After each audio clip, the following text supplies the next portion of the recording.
एक जगन्नाथ भगवान के एक भक्त थे, उनका नाम था अंगद जी। क्या नाम था? बहुत ध्यान से सुनना। श्री अंगद जी जो थे, ये एक राजा के सेनापति थे, और राजा जो था ना, वो इनका भतीजा ही था। एक चरित्र सुनाऊं एक भक्त का, अंगद जी का, बहुत ध्यान से सुनना। अंगद जी अपनी पत्नी से बहुत प्रेम करते थे, और उनकी पत्नी सत्संग से बहुत प्रेम करती थी। ठाकुर जी की कथा, कीर्तन, वैष्णव वार्ता, इनमें उसकी बड़ी रुचि। लेकिन अंगद जी को कथा आदि में बिल्कुल कोई रुचि नहीं थी। अपनी पत्नी से कहते थे, सुनो, तुम खूब कथा सुनो, खूब मंदिर जाओ, जो तुमको करना है करो, पर मुझसे कभी नहीं कहना कि तुम करो, मेरे को कभी नहीं छेड़ना। पत्नी के मन में आता तो था कि ये भी भजन करें, लेकिन कोई बात नहीं, जैसी हरी इच्छा।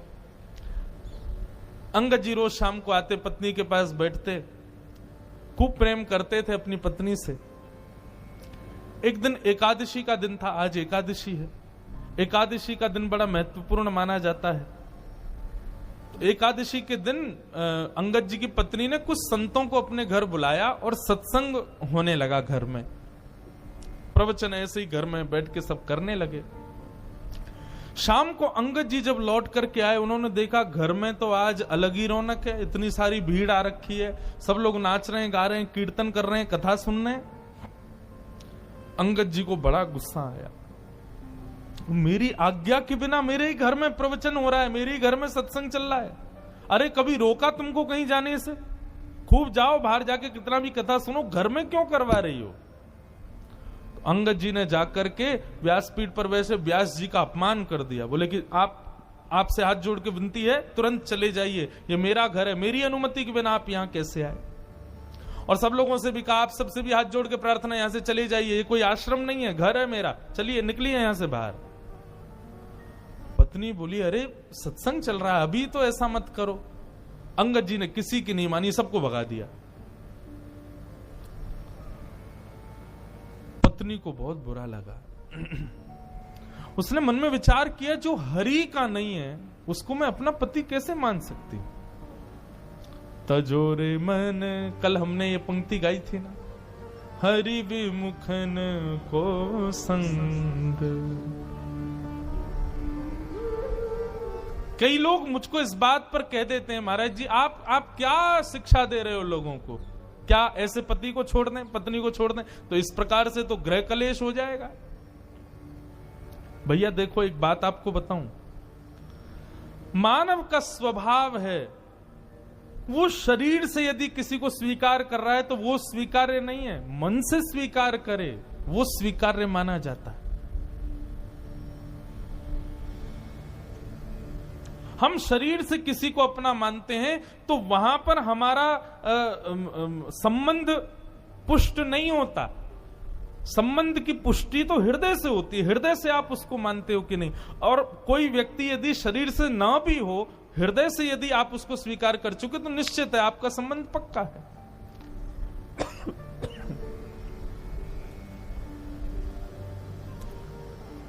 महादेव ने सती का त्याग किया,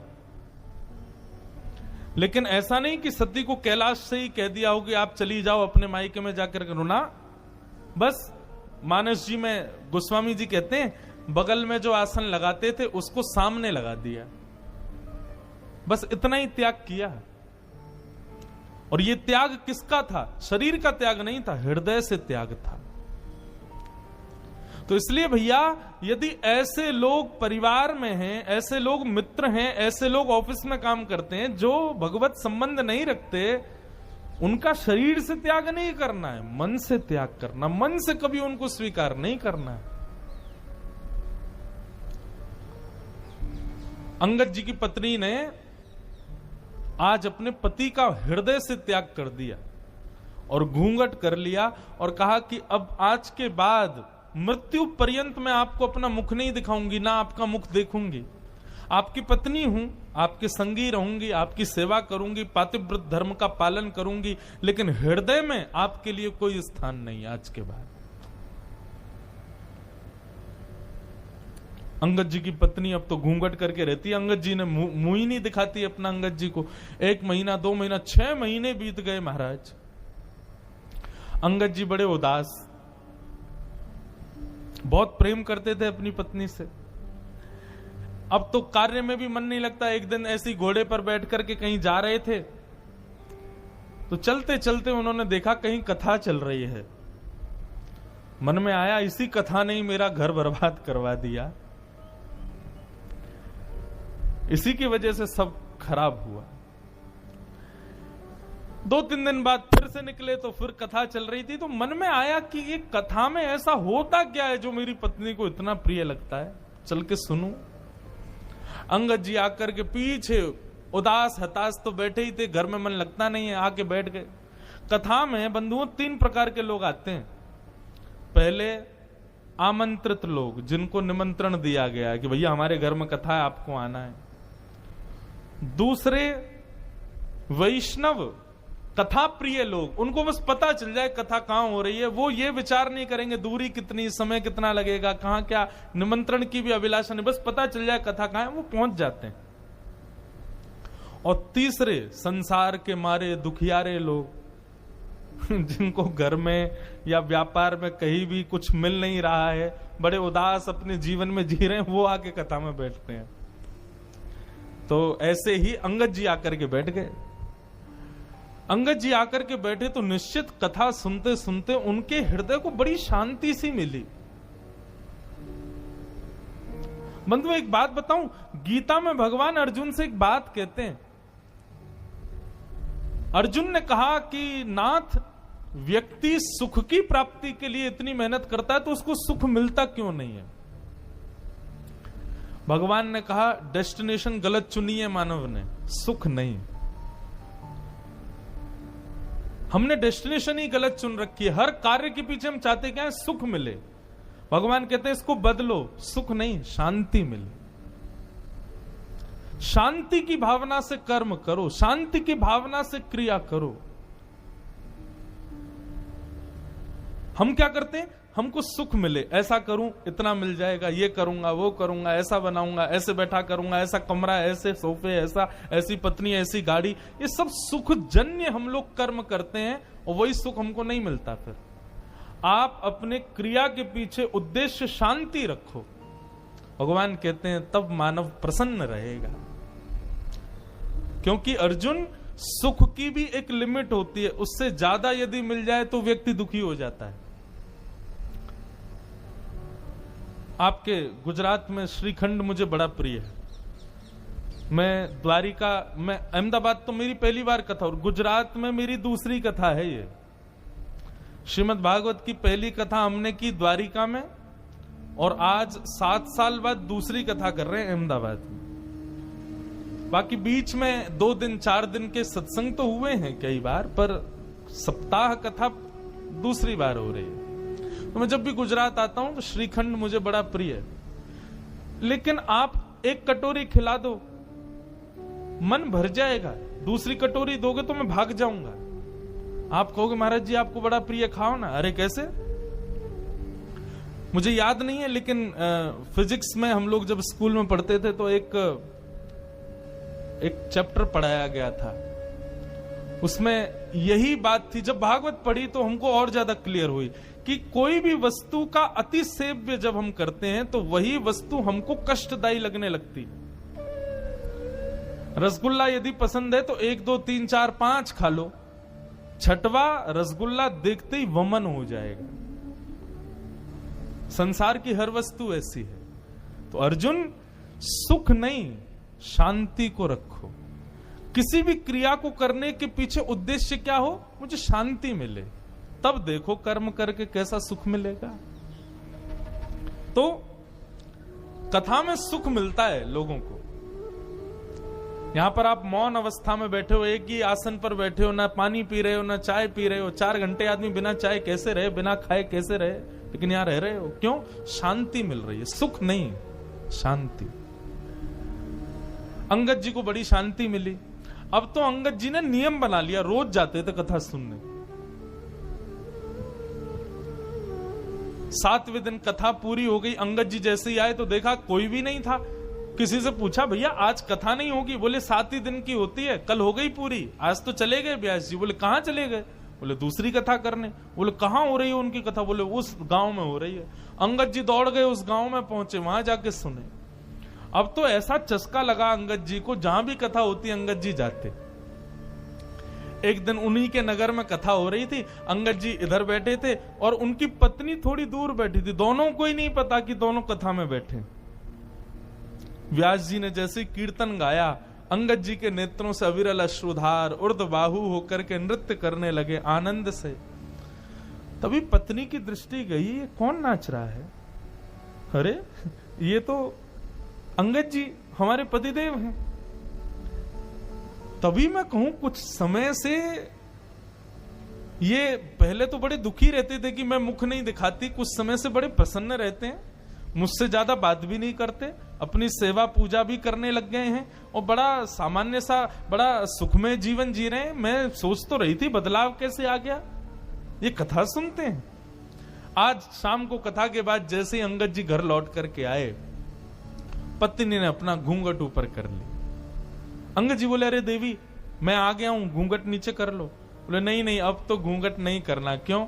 मैंने इसलिए घूंघट किया था कि आप कथा से प्रेम नहीं करते थे, परंतु अब तो आपने कथा को स्वीकार कर लिया ना, अब मैंने जो त्याग का संकल्प लिया था उसको छोड़ दिया।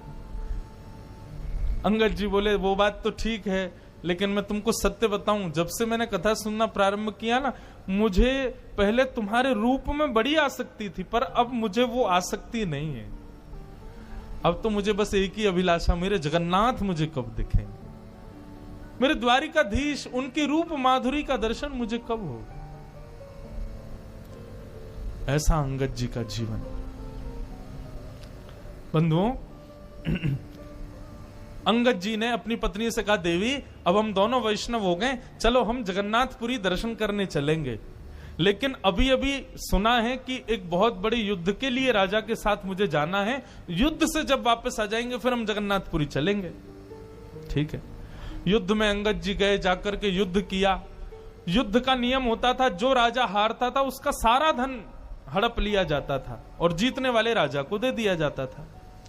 अंगद जी जब उसका सारा धन लेने लगे तो वहां एक अद्भुत मणि थी।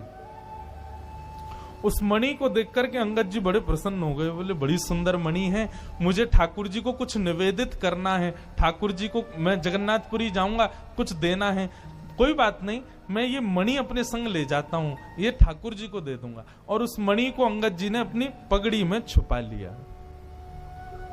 थी तो वो चोरी, लेकिन अंगद जी का भाव क्या था कि मुझे ठाकुर जी को देनी है। भगवान से बोले, प्रभु इसके बदले भले ही मुझे दंड मिल जाए, लेकिन मैं ये दूंगा आपको, ये है आपकी, मुझे नहीं चाहिए लेकिन मैं आपको दूंगा। किसी सैनिक ने जाके राजा को बता दिया कि अंगद जी ने एक मणि को अपनी पगड़ी में छुपा लिया। राजा, अंगद जी उसके चाचा लगते थे, इसलिए राजा स्पष्ट तो कुछ कह नहीं पाया, पर राजा ने मन में विचार किया कि अंगद जी रोज मेरी बहन के यहां भोजन करने जाते हैं, मैं आज बहन से कहूंगा कि वो भोजन में जहर मिला दे, अंगद जी की मृत्यु हो जाएगी, मणि हमको मिल जाएगी। अंगद जी आज भोजन करने के लिए राजा की बहन के यहां गए, तो अंगद जी का नियम था कि भोजन का पहला भाग राजा की बहन की छोटी बेटी को गोद में बिठा के पहले उसको खिलाते थे, फिर स्वयं पाते थे। आज उसने अपनी बेटी को कहीं छुपा दिया, बोले अंगद जी कहीं खिला ना दे, इसमें तो जहर है। अंगद जी भोजन करने बैठे, कहा बिटिया चलो लाओ अपनी बेटी को लेके आओ, उसको मैं थोड़ा खिला दूं फिर मैं पाऊं। बोले मेरी बेटिया तो आज माँ के पास गई है, मेरी मायके गई है, आज वो है नहीं, तो आप आज अकेले ही पालो। अंगद जी बोले, बेटा ये तो मेरा नियम है, उसको खिलाए बिना तो मैं कभी नहीं खाता। अरे वो मेरी प्राण प्यारी है, मैं उसको साक्षात जगदम्बा के स्वरूप में देखता हूं, पहले उसका भोग लगाता हूं तब पाता हूं, अब जब तक उसका भोग नहीं लगेगा मैं तो नहीं पाऊंगा। तो राजा की बहन ने सोचा, ये मेरी बेटी से इतना प्रेम करते हैं और मैं इनको जहर दे रही हूं। उसने थाली उठा ली, बोले कि ये पूरा भोजन ही आपके लायक नहीं है चाचा जी, इसमें मैंने विष मिला दिया है। अंगद जी ने थाली पकड़ी, बोले तुमने इसमें विष मिला दिया? बोले हाँ। बोले क्यों? मेरे भाई को वो मणि चाहिए जो आपने पगड़ी में छुपा रखी, इसलिए उसने मुझसे कहा कि विष दे दो। पर आपका प्रेम देख करके मेरा मन हो रहा है कि मैंने बहुत बड़ा अपराध किया, मैं ये विष आपको नहीं दे सकती। अंगद जी बोले वो सब बात छोड़ो, ये बताओ क्या तुमने इस थाली का भोग लगाया था भगवान को? उसने कहा हाँ, भोग तो मैंने लगाया था। बोले तुमने विष वाला भोजन ठाकुर जी को खिला दिया? बोले क्योंकि आप बिना भोग लगाए पाते नहीं है, इसलिए भोग तो मुझे लगाना पड़ा। अंगद जी बोले अब तो इसको मैं ही पाऊंगा, जब विष ठाकुर जी ने पा लिया तो मैं कैसे छोड़ू। और अंगद जी जबरदस्ती हठ पूर्वक उस थाली को लेकर के बैठ गए और एक एक कवल खाने लगे। ज्यों ज्यों कवल मुख में जाने लगा, अंगद जी का उतना ही तेज बढ़ने लगा। ये आश्चर्य देखकर के राजा की बहन नतमस्तक हो गई। जाको राखे साइया मार सके ना कोई, बाल न बाका कर सके जो जग बैरी हो। बंधुओं, प्रसाद मान करके पाया, इसलिए विष्णु ने भी कुछ नहीं किया। ये लीला तो मीरा के साथ भी हुई, ये लीला तो ध्रुव के साथ भी हुई, ये लीला तो प्रहलाद के साथ भी हुई। विष उनको भी पिलाया गया, लेकिन भगवत प्रसाद मान करके पाया, कुछ नहीं हुआ।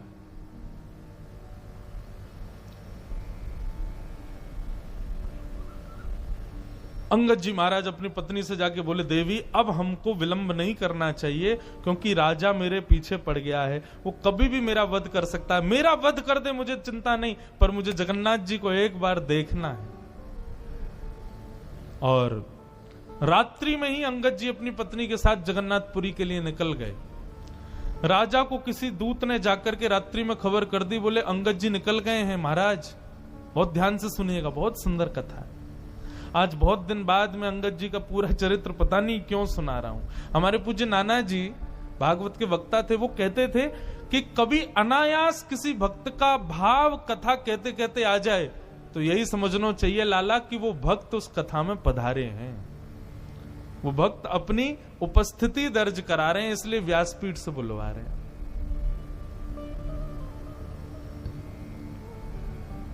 तो अंगद जी जाने लगे, बीच रास्ते में ही राजा के सैनिकों ने बंदी बना लिया। सैनिकों ने कहा हम तुमको छोड़ देंगे, बस मणि हमारे हवाले कर दो। अंगद जी बोले जिनके लिए वो मणि है मैं उन्हीं को ही दूंगा। मैंने चोरी की, मुझे आप बंदी बना लीजिए, जीवन भर के लिए कारावास दे दीजिए, लेकिन पता नहीं क्यों जब से मैंने उस मणि को देखा है मेरे मन में आया कि मैं पहली बार जगन्नाथ जी को कुछ दूंगा तो ये मणि ही दूंगा। मैं मानता हूं कि मेरा पाप है, परंतु मैं क्या करूं, मैं अपने नाथ को कुछ देना चाहता हूं, वो उन्हीं के लिए है। सैनिक तो कहां समझने वाले थे, बोले तू अपने नाथ के पास जा भी नहीं पाएगा, तेरा सर कलम कर देंगे, जल्दी दे। अंगद जी बोले अच्छा ठीक है मैं मणि दे दूंगा, लेकिन उससे पहले मैं अपनी एक इच्छा पूरी करना चाहता हूं। बोले बताओ। इस सरोवर है, इसमें मैं स्नान करना चाहता हूं। सैनिकों ने चारों ओर से घेर लिया और अंगद जी जैसे ही सरोवर में गए, स्नान करते हुए कहा हे जगन्नाथ, मैं अभी आपके पास नहीं आ पा रहा हूं, लेकिन आप तो मेरे पास आ सकते हो ना, मेरी मणि स्वीकार करो, मेरा ये छोटी सी भेंट आपके लिए, इसको स्वीकार करो। और मणि को अपनी पगड़ी से निकाल के उसी जल में छोड़ दिया। सैनिक कूद पड़े जल के अंदर, ढूंढने लगे, लेकिन मणि नहीं मिली। राजा भी आ गया, राजा ने पूरा तालाब का पानी सुखा दिया, मट्टियां खोद खोद करके छनवा दी, लेकिन मणि नहीं मिली। राजा ने कहा अंगद सही सही बताओ मणि कहां है? बोले मैंने सबके सामने इसी में डाली है, लेकिन वास्तविकता यह है राजन, वो जिसकी थी उसके पास है, जगन्नाथ जी के पास है। राजा ने कहा हो ही नहीं सकता, तुम पुरी गए नहीं। बोले मैं नहीं गया, वो आए थे मेरे पास और लेकर के चले गए। राजा बोला इसके हाथों में हथकड़ी बांधो, पैरों में बेड़ियां बांधो, ले चलो इसको जगन्नाथपुरी। जगन्नाथ जी का दर्शन करेंगे, यदि मणि वहां नहीं हुई तो उन्हीं के सामने सर धड़ से अलग कर दूंगा। अंगद जी बोले ये तो मेरा सौभाग्य होगा कि मैं जगन्नाथ जी को देखूं और उनके सामने प्राण निकल जाए। बंधुओं, वैष्णव कभी भयभीत नहीं होता। अंगद जी के हाथों में हथकड़ियां, पैरों में बेड़ियां, सैनिकों ने नंगी तलवार गले में रखी है, और जैसे ही पूरी जगन्नाथ के मंदिर में प्रथम बार प्रवेश किया अंगद जी ने, और जैसे ही महाप्रभु श्री जगन्नाथ जी को देखा है, उनके मुखमंडल का दर्शन किया, दर्शन करते ही क्या पाया, श्रृंगार में ठाकुर जी की ठोड़ी के नीचे सबसे श्रेष्ठ माला के रूप में वो मणि ही ठाकुर जी को पधराई हुई थी, श्री जगन्नाथ जी के गले में धारण करा रखी थी। राजाओं ने, सैनिकों ने जब ये दृश्य देखा कि श्री जगन्नाथ जी के गले में वो मणि, नतमस्तक हो गए अंगद के आगे। तो तुम्हारी भक्ति को प्रणाम है अंगद। लेकिन अब अंगद जी को जब ये बात दिख रही है कि मेरे द्वारा प्रस्तुत कोसों दूर से वस्तु जगन्नाथ जी ने स्वीकार कर ली, मतलब मेरे प्रेम को, मेरी भक्ति को स्वीकार कर लिया, हथकड़ियां हाथ में, बेड़ियां पैरों में, और देखते देखते जगन्नाथ जी को अंगद जी ने वहीं अपने प्राणों को त्याग दिया, महाप्रभु जी में विलीन हो गए। ऐसी प्रेम लक्षणा भक्ति श्रीमद् भागवत प्रदान करती। मैं कहता हूं अपनी कथाओं में, भागवत जी नहीं होती तो हमें कभी मीराबाई नहीं मिलती, श्रीमद् भागवत नहीं होती तो हमें कभी सूरदास नहीं मिलते, श्रीमद् भागवत नहीं होती तो ऐसे प्रेम युक्त वैष्णव भक्तों के चरित्र हमें कभी नहीं मिलते, क्योंकि इन सबका सृजन भागवत नहीं किया है। तो भागवत किसको देती है? श्री कृष्ण को प्रदान करती है। इसलिए भैया मेरी आप सबसे प्रार्थना, श्रीमद् भागवत से और कोई आकांक्षा मत रखो, और कोई संकल्प मत करो, और कोई अभिलाषा मत रखो। श्रीमद् भागवत केवल और केवल कृष्ण प्रदान कर सकती। कई लोग अपने पितरों के लिए कथा कराते हैं, महाराज जी हमारे पितृ निवृत्ति के लिए कथा। तो मैं उनको एक बात कहता हूं, कथा कराने के बाद तुम्हारे पितृ मुक्त नहीं होंगे, तुम्हारे पितृ मुक्त हो गए हैं, इसीलिए तुम्हारे मन में भाव आई है कि चलो हम कथा करा लेते हैं। कथा कराने के बाद पितृ मुक्त नहीं हुए भैया। उस परिवार के मन में संकल्प उठ जाए कि हमको कथा करानी है, तो उसी समय समझ लेना पितृ मुक्त हो गए। पितरों ने ठाकुर जी से प्रार्थना की और ठाकुर जी ने हमारे हृदय में ये भाव प्रकट किया कि हम कथा कराएं। भागवत श्री कृष्ण से प्रेम कराते।